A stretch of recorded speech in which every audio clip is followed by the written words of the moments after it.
Chris Wrestling Views, you guys, back again with another video.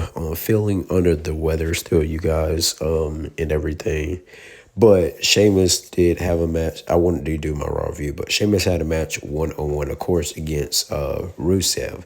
Of course, I feel like the next match that they do could be like a Donnybrook match, but Sheamus would come up victorious, you guys, against Rusev. I don't know why I keep calling him Miro. But of course, the match was pretty cool, pretty decent. And you know, the crowd was very behind these two, and we know that Rusev has never, lost against Sheamus. So Sheamus did have like a couple of memes that he made to where he was about to jump up on the top rope, and he also ended up he was about to slip. And then so he jumped up and then went forward, and he was like, oh man, I was this close. So we were definitely going to see these memes here with Sheamus's face outlined from the Raw background and all that stuff for you guys. But during the commercial break, we did get like Drake Williams talk about the Undertaker, where he's going to be face to face with him tomorrow, and talking about Undertaker needs doesn't have an expiration date, just making a whole bunch of jokes and everything. So we're definitely going to see what's going to happen there with these two. So yeah, you guys, we never thought we'll see the Undertaker, try to like confront somebody, because of his age. But we'll see what's going to happen tonight. You guys, me recording a video on Tuesday morning at 7:50 a.m. Of course, not Legado. Cruz del Toro and Raheem Wow did win.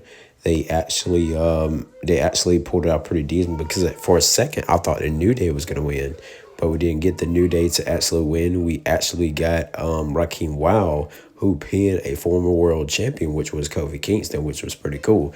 Before the match and everything happened, we did get El Grande Americano, which we definitely heard how the person sounds, and it's Ludwig Kaiser.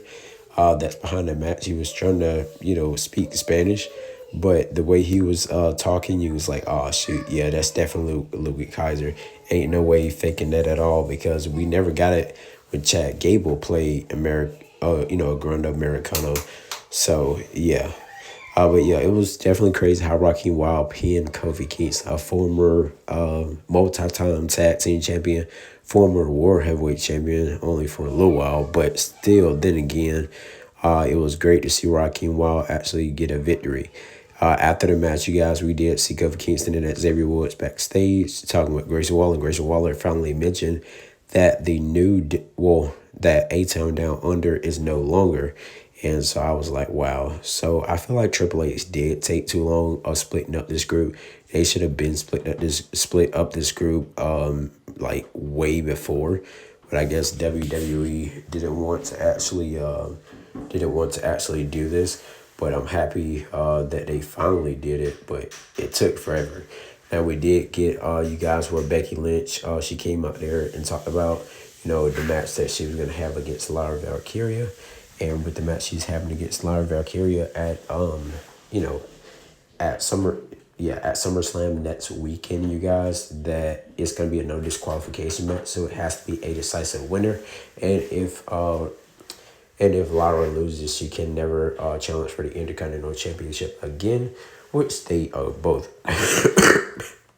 excuse me guys, I'm sorry, where they both actually agreed to. I told you I was sick, you guys, at the beginning of this video. But of course, you guys, Lyra would manhandle slam Becky Lynch. Of course, you can see Lyra still doesn't trust Bailey, at all. So you can definitely see that Bailey was trying to keep a happy face, but of course she couldn't, you guys. And of course, Lyra Valkyria, she ended up getting pulled out the ring. Pulled out the ring because Becky Lynch was under the ring, and Bailey would get stacked up by Raquel Rodriguez and actually losing. I was like, man, this was too good to be true. I don't even know why we even had this match to begin with, because when they announced it yesterday, I was like, shoot. But yeah, I'm glad though we're getting Alexa and Charlotte at SummerSlam. But thing is, will we get Alexa Bliss to turn on Charlotte, and to have Charlotte as a babyface and have Alexa as the heel? Now, of course, you guys, Adam Pearce still questions Dominic or whatever about if he's cleared, to wrestle, because Adam Pearce was tempting to, strip him of the championship. So with that being said, you guys, we also did get where AJ Styles was playing like not only a valet guy, he was talking to Dominic or whatever, and then he was like, "Oh, AJ," he's like, "Hey, I got, doctor's orders," and then after that he played a janitor, and I thought that was pretty funny too. AJ is like a very comedic character, you guys, and then he also played a WWE doctor, and I was like, AJ is something else, you guys. But Dominic should have been defending this Intercontinental Championship like on a consistent basis. But after then, I think this was the part where he attacked AJ Styles or whatever, or AJ Styles kind of faked it. And then, so of course, it will be Dominic versus AJ Styles for the Intercontinental Championship at SummerSlam. So it's definitely been made official by Adam Pearce. So of course, you guys, we had Karrion Kross versus Sami Zayn, and I think Karrion Kross actually won this match here. A lot of people wonder why he didn't win at the other show, but people are definitely high around Sami Zayn when it comes to Saudi Arabia. But yeah, you guys, Karrion Kross did win. Maybe we'll have another match, or is another disqualification match. Could be at SummerSlam. Hopefully, they'll make the announcement next week on Monday Night Raw, leading into the Go Home show of SummerSlam next weekend. So that was actually glad to you guys. Give me your thoughts and your opinions. We did get Naomi and Stephanie Vaquer ended up talking to each other, guys, and they were. Yes, you guys. Next, we seen where Stephanie Vaquer went to all her opponents. Of course, that's gonna be wrestling at SummerSlam and see who's gonna come out the winner. At SummerSlam, and they will face Stephanie at Clash of Paris. So with that being said, you guys, Stephanie Vaquer and Io Sky, I knew this match was going to come down to something where a lot of shenanigans were going to play in there. But I do one day want to see these two tear the house down, maybe like at the next Women's Evolution or something like that. But, then again, we had the Secret Harvest, which is Chelsea Green's, little faction there with Alba Fire and Piper Niven, Dewdrop, whatever you want to call her.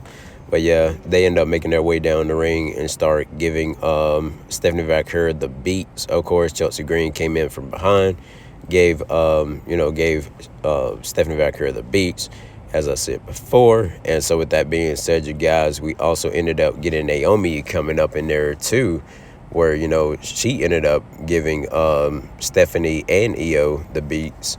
Well, both of them were getting beat down. So I was like, God dang, I was like, they can't never have like a good match around here for nothing nowadays. And then, of course, Rhea Ripley would come out and clear out house. She takes out Naomi. She takes out their Secret Harvest members, Chelsea Green. And I'm like, geez. And Rhea, you guys, it seems like she's gotten skinnier, but her arms has gotten stronger.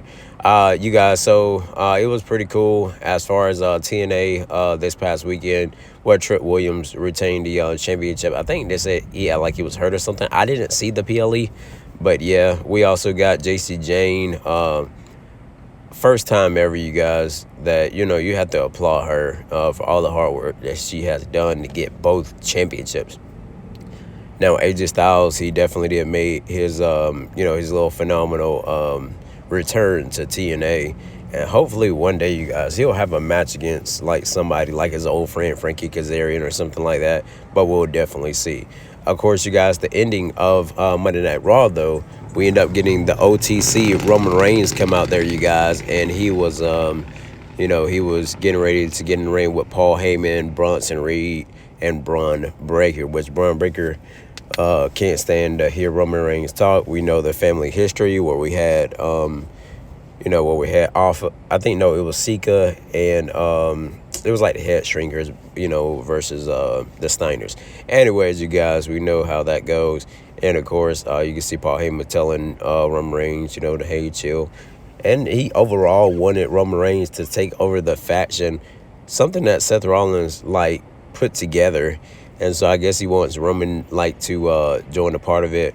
Braun Breaker wasn't really hearing it. Bronson Reed, he was just calm as hell, and I was like, God dang. And then Roman saying H Town acknowledged me, and then you see Paul Heyman stick something in one finger, and that acknowledges Roman Reigns. So I'm like, okay, what is about to happen here?